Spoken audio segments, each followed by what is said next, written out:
Hello, everyone, and welcome back to the podcast, Finding Your Flow. I'm so excited to have you here.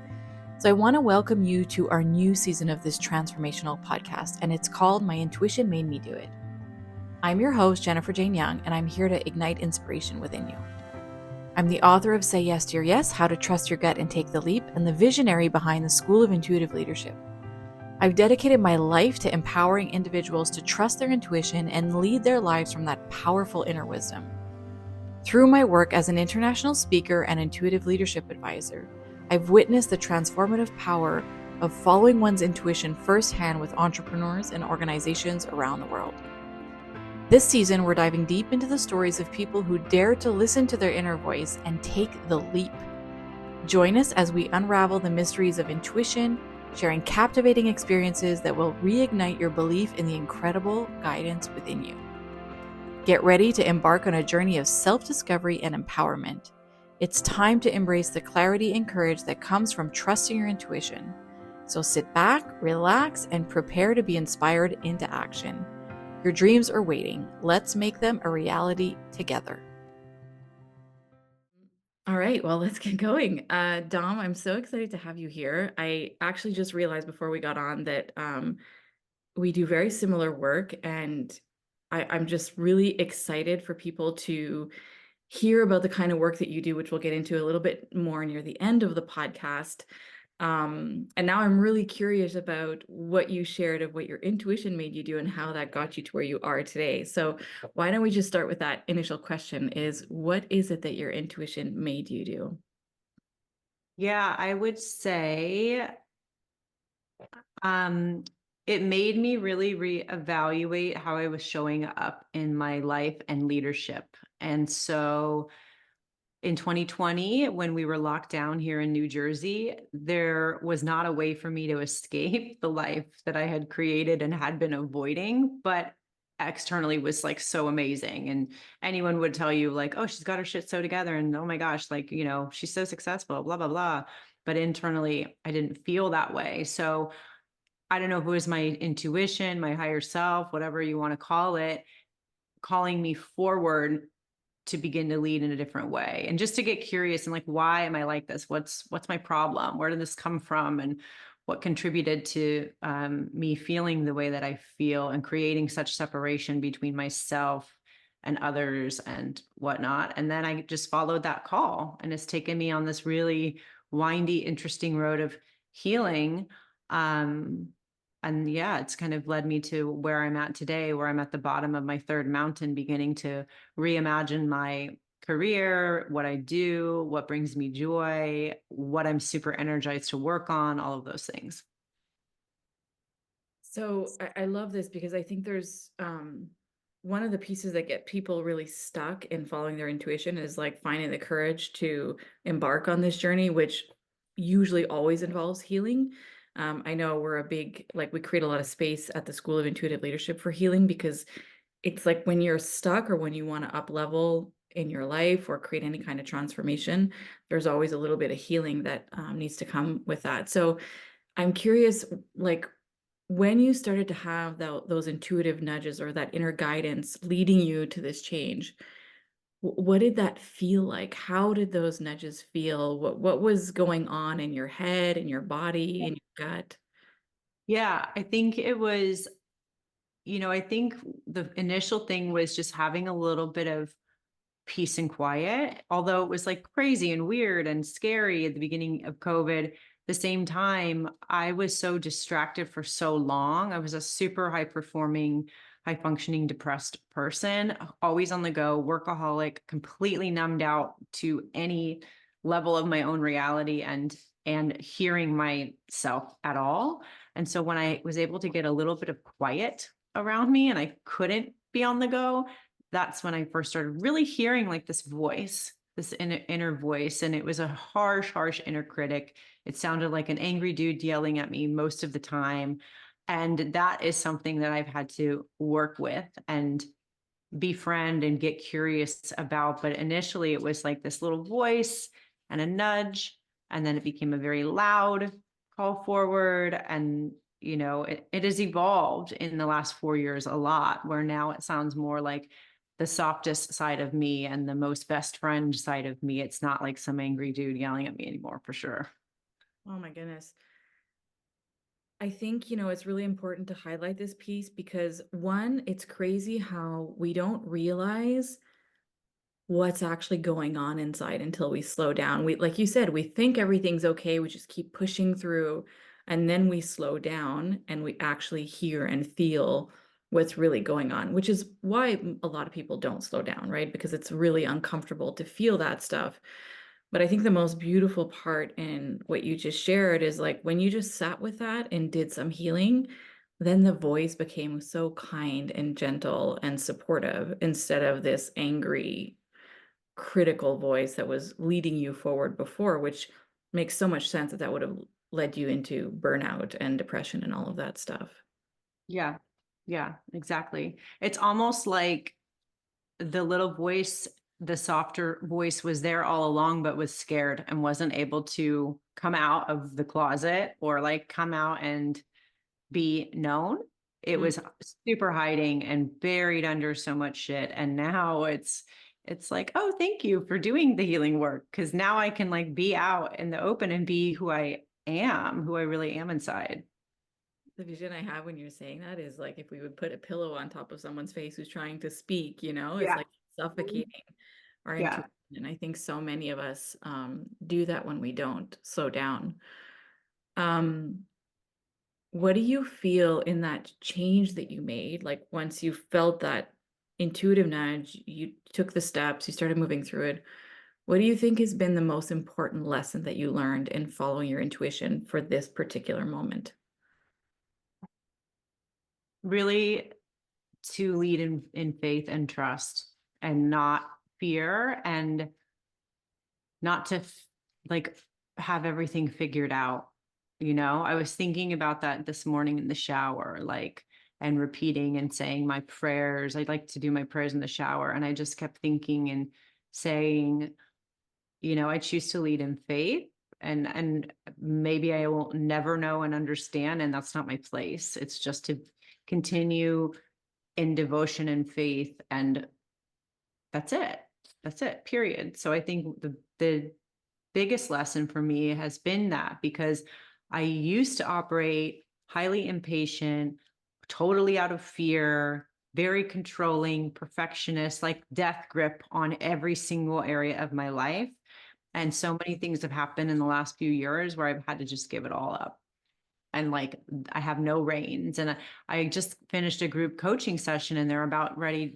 This team that I coach is about ready to go and do a workation and all meet each other and like co-create. And one of the things I wanted to share with them is like, how might it feel when you unattach from the outcome and expectation?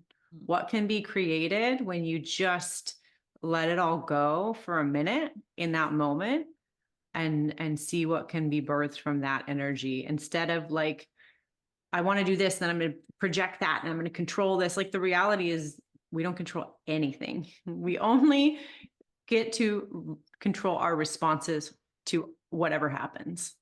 Yeah. And so that's like the biggest unlock for me and probably even in my family and my life. My husband is like the fact that we don't control everything. We have to be living in surrender and leading in faith and belief and like belief in what? Like belief in the unknown. We don't know. We don't have the answers. We don't know what's going to happen.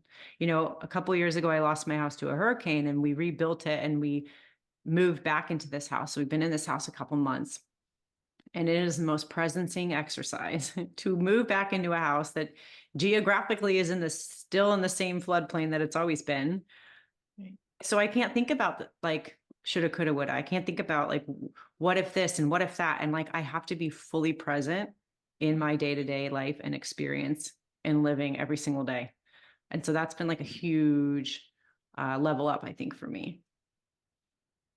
Yeah, and I imagine that the amount of energy that you've gained back from stopping that fight and stopping that gripping has been massive. Exponential, I would say. Yeah. Yeah. Yeah, we leaks. I have so many chills from that hurricane story. I don't know why, but there's something about that story that feels really powerful. we forget that everything that we experience every day is nature, is the essence of nature, right? And so if we go out into the woods, we're very aware that there's nothing in the woods that we can control or out in nature, right? It's like it's not none of it is up to us. It's nature's going to do what it needs to do. And we forget that that is the essence of life. Also, like we're co-creating with the universe, like you're talking about co-creating with that team, but we don't know and we can't control.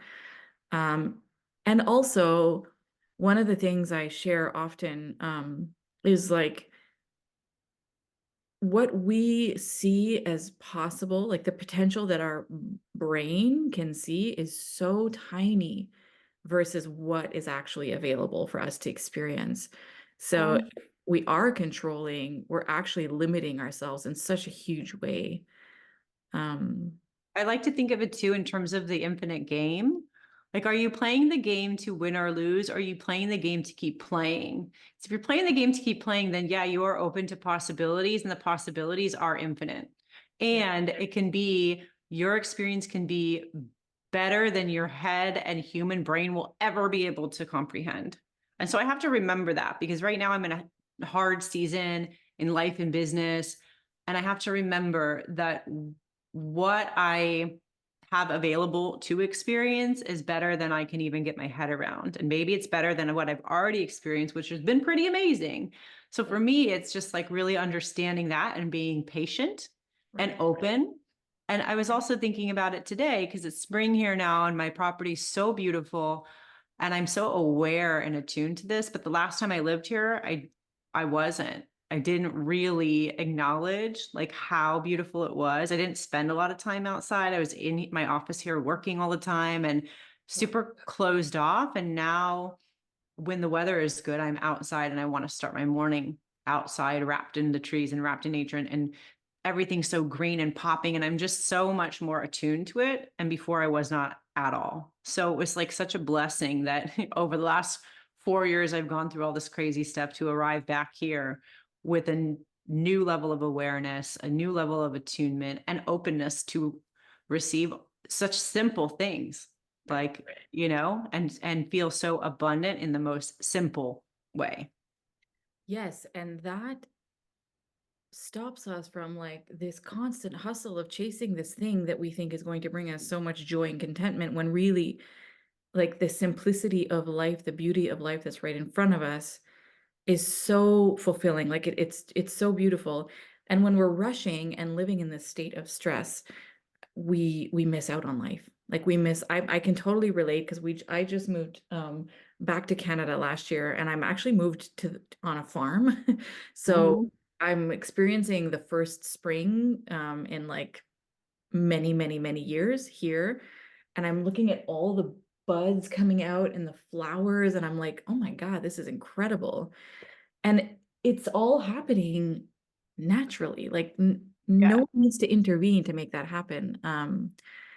So I love that and just that your level of presence and how that's enriching your life in so many big ways. And I'm curious of like when you started to release your grip and just like surrender, can you remember like a couple of things that started to happen for you, or maybe big things or small things that happened that felt kind of magical in a way when you just like released your grip?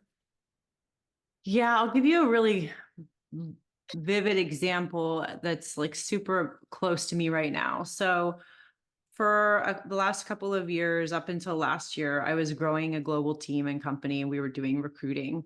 And then we support a lot of tech companies. And as you know, like that's been a challenging industry, not a lot of hiring, lots of things have shifted. So our company grew from 0 to 7.5 million and then just stopped growing, period. Everything just kind of dried up.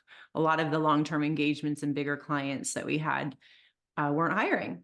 And so I had to let go of most of my team, help them find work, figure out what I was going to do. At the same time, all this stuff was going on with our house. And so I was in this really like weird period of time. And so at the beginning of this year, I had one recruiting client and I had to take a couple weeks to get my head around the fact that I would actually be recruiting again because I had led a team of recruiters and like built this whole company. And it took me a while to get in the energy of like, okay, I'm going to go back and do this again and feel really good about it and feel empowered. And even like I can do it again. I had imposter syndrome around my role as a recruiter, despite leading a team of recruiters and training hundreds of people. So the whole thing. So long story short, I remember praying, and I had a mentor of mine named James who had passed away right at the same time that I lost my house in 2021 and in recruiting. And he had taught me everything. He taught my team things. Like, he was so powerful and amazing.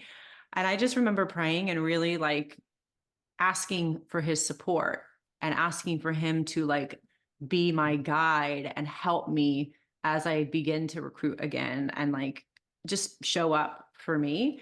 And I kid you not, these are the things that felt like magic. I just kept putting it into the universe with him every day in conversation, in prayer. And then recruiting felt so easy. I had candidates for my jobs like that. And it just all like whoosh came together, like felt like magic, indescribable, like could not be more out of this world. And so I just kept going back to like, I don't understand it. I'm surrendering into all of this. I don't know why I'm recruiting again. I have no clue why this is happening. At the same time, then I'm getting work. Now I'm back in my house. I'm starting to get more client work. Like, business is picking up. We're busier than we've been in 20 months. It has been hell and back. And I'm just fully surrendered and continuing to be like, okay, I believe and I trust, and like whatever. And the plan is no plan. I'm just open. I'm just totally open. I have a direction and a vision, but I'm not in the tactical of like doing this and doing that and so hardcore in my masculine of doing. It's more just like in flow and like what feels good, what's giving me energy, what types of clients do I want to work with? How do I want to feel when I work with clients? How do I want to lead, from what place? And that divine feminine flow energy has been magnetizing. Oh my goodness. The plan is no plan. We need to pull that out. That's really powerful. Because really I mean, we can plan all we want, but it often doesn't happen that way.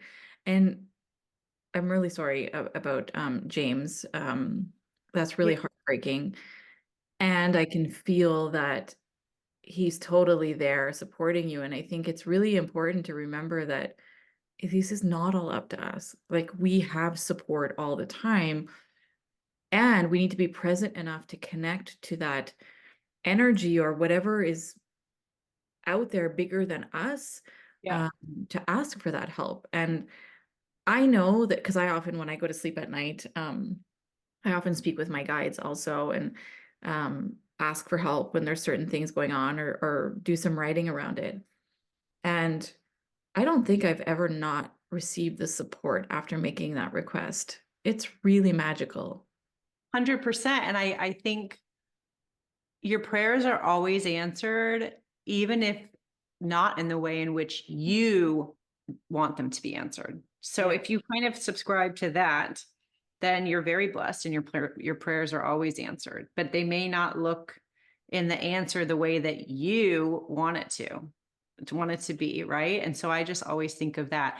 I do a lot of my prayers in the shower, and part of it is literally the ask. You know, your guides and your support, they want to help you, but you have to ask and engage, and then be open to receive, even if it's not the way you want to receive. And I often write down every morning, please confirm or commit or give me clarity that I'm moving in the right direction, or that, like, it's usually, I like clear, direct guidance and communication by way of earth angels that I'm on my right path. I write that down, because it's not like I don't want to see like a hummingbird and then that's my sign. Like, it's I like a person on earth to tell me the thing that I'm doing that is right. And then I'm like, okay, boom, that's perfect. So I was writing about this yesterday. I wrote, I would love to receive clear, direct guidance by way of earth angels that I'm on my right path.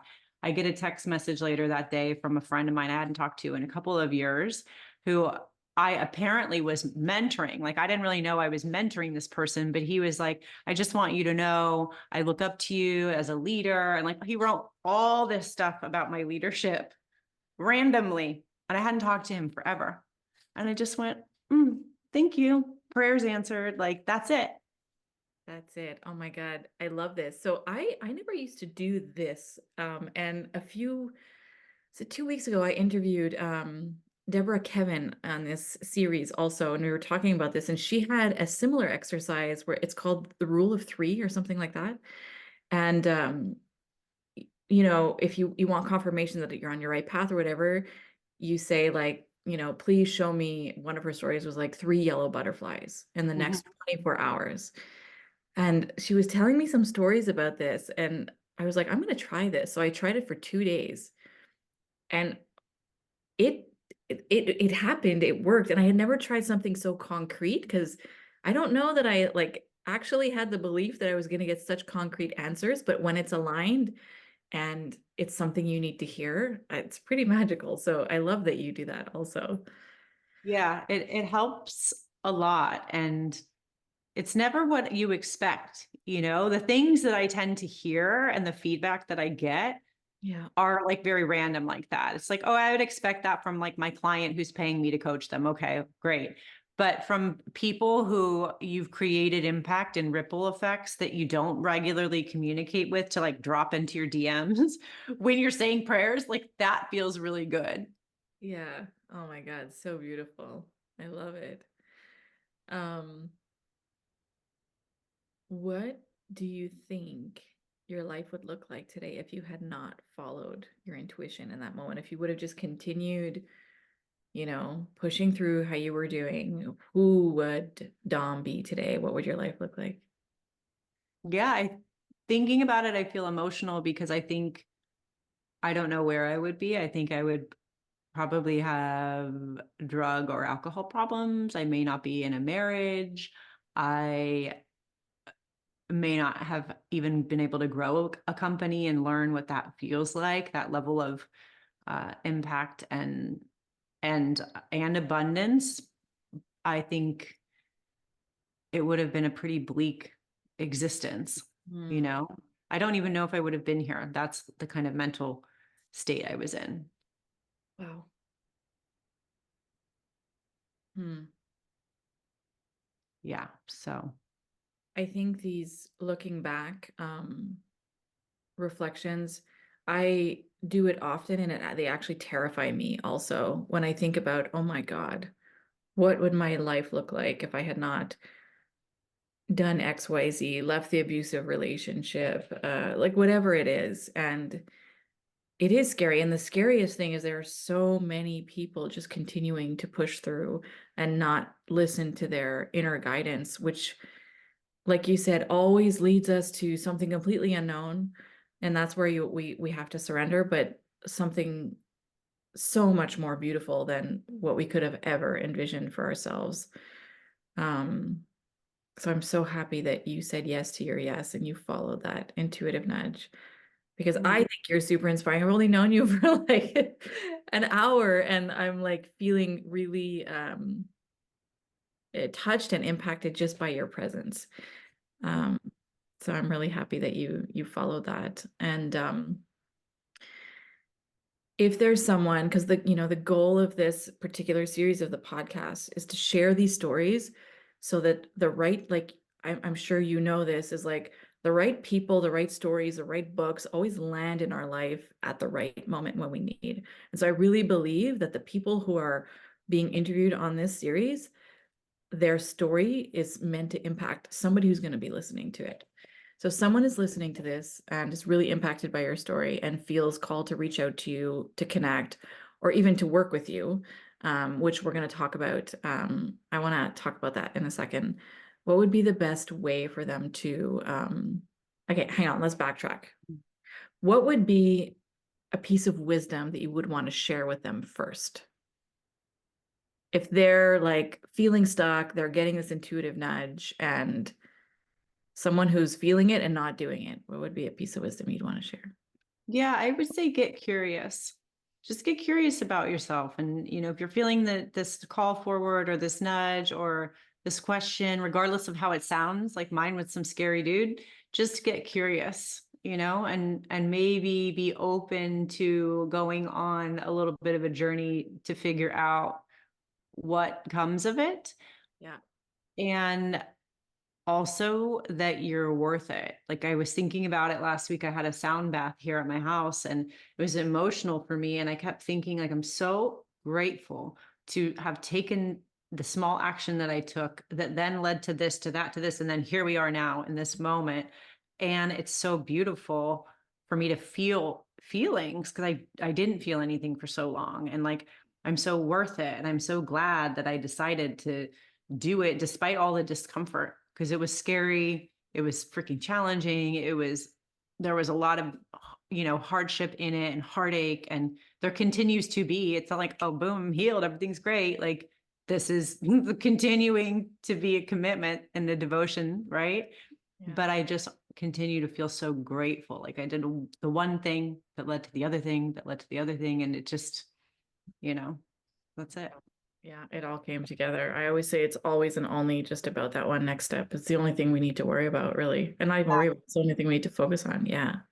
Exactly. I love that too. I talk a lot about just take the step and one step at a time. That's it. Yeah. When I climbed Machu Picchu, when I was not a hiker at all, and we were told that day, like, hey, by the way, we're going to go do this hike. It's not a hike, it's like a 3 hour straight vertical climb. I just, at the bottom of it was like, I don't know how I'm going to get to the top. And I haven't trained for this and I'm going to be sore. And like, I don't want to do this and all the chatter. Yeah. I'm like, okay, just one step and then the next step and then the next step. And then you're at the top. That's a beautiful example because once you got to the top of Machu Picchu, you must have been like, wow, I'm so happy I just took all of those steps up. Yeah, I was sobbing uncontrollably and was like, holy shit, what the heck? And then I looked down, I was like, well, now I got to get down. So let's just see how this goes. Same thing. Okay. But going down was much easier. And I Yeah. was so proud of myself. And I was just like, what the heck? This was so amazing. I also noticed that even in my own resistance, the first quarter or halfway up, it was very like, you don't have to do this. You can just sit here and wait. You don't have to go with the group. It's okay. Blah, blah, blah, all the chatter. And then it was like, you know what? This is really pretty. Look at you. Go, girl. You get up there. You can do this. Like the conversation changed a lot. And that was really beautiful. Yeah. Oh my God, I love it. I do want to take a moment to just talk a little bit about your work because I really believe that the work that you're doing is so badly needed in companies. Like I mentioned, we're doing similar work, and I feel like there is so much potential for organizations to expand and evolve and create beautiful and healthy cultures. Um, and I just want to talk a little bit about the work that you do because if there is someone who is listening to this um, who does need what you do, I want to create that opportunity here. So, can you tell us a bit about the work that you do? Yeah, so I do a couple of things, but I like to say that I build teams, companies, and cultures. Mhm. So I help companies hire with intention and actually find talent. That's the recruiting world that I lived in and built and still exist in. I also recently launched where I coach the new hires that I find for companies as they onboard for 90 days so they can become conscious leaders and carry that into their teams. And then we do group coaching for teams of leaders within companies to bring consciousness into their business, conscious leadership principles. Mhm. That's kind of the three buckets. I am, and this is probably good for some of your listeners, I am launching a 12-week mentorship called Mirror Method Mentorship. It's more like anybody can join, but if you're a conscious, curious leader, if you are a new leader within your company, even if you want to just be a leader in your life, I mean, I feel like everybody has that in them if that's what they choose to lean into and develop, right? Not everyone wants to, that's totally fine. But it's more for individuals. It's 12 weeks. You're in a community. You're doing a weekly call with me. There's like opportunities to connect with other people. And the price point is really, really reasonable and low. I wanted to make it accessible to people because ultimately, like, I want to be able to be of service and create impact Mhm. through, elevating consciousness. And I don't want that to be not attainable for most people. Yeah, I love that. I'm going to make sure to put the link to that in the show notes so people can find it. Um, So we're going to put all of the links in the show notes also, but if someone does feel called to reach out to you, to connect with you, to work with you, what would be the best place for them to go? Yeah, so you can go to my website, domfarnan.com, or you can find me on Instagram at I am Dom Farnan. Also, Dom Farnan on LinkedIn is good. Okay. Okay, awesome. So we'll put all of those links. Um, it was such a pleasure to chat with you today and to I feel like you really showed up with your heart on your sleeve, and that is really important in this kind of storytelling. So thank you for sharing really honestly. And I'm just really excited to see where this journey continues to bring you. I think that you're in full butterfly expansion right now. Yeah, I love that. Thank you for saying that because I was in full cocoon, but like, I don't know, the spring is springing here and it feels so expansive. And so I'm here for it. That's awesome. I totally feel that you're in the butterfly phase now. So Yeah, amazing. yeah, so thank you so much for being here with us. I'm really excited to share this episode, and I will make sure to put all of the links in the show notes so people can reach out to you. Thanks a lot. Thanks, Tom. Okay, let's just take a moment to take in that story.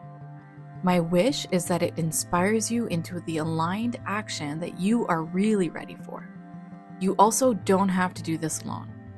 Just like my guests have shared about all the incredible people that have supported them along their journey, we are here for you too. If you're ready to uplevel your personal leadership, take big leaps in your life, or take that next leap on your entrepreneurial journey, join us at the School of Intuitive Leadership so that you can experience more ease, flow, joy, abundance, and live in your full brilliance and wake up each day to the life that you really want. Find out more at jenniferjaneyoung.com or at theschoolofintuitiveleadership.com. And participate in this movement with us by sharing an episode that deeply inspired you and leaving us a review. I can't wait to see you on the next episode.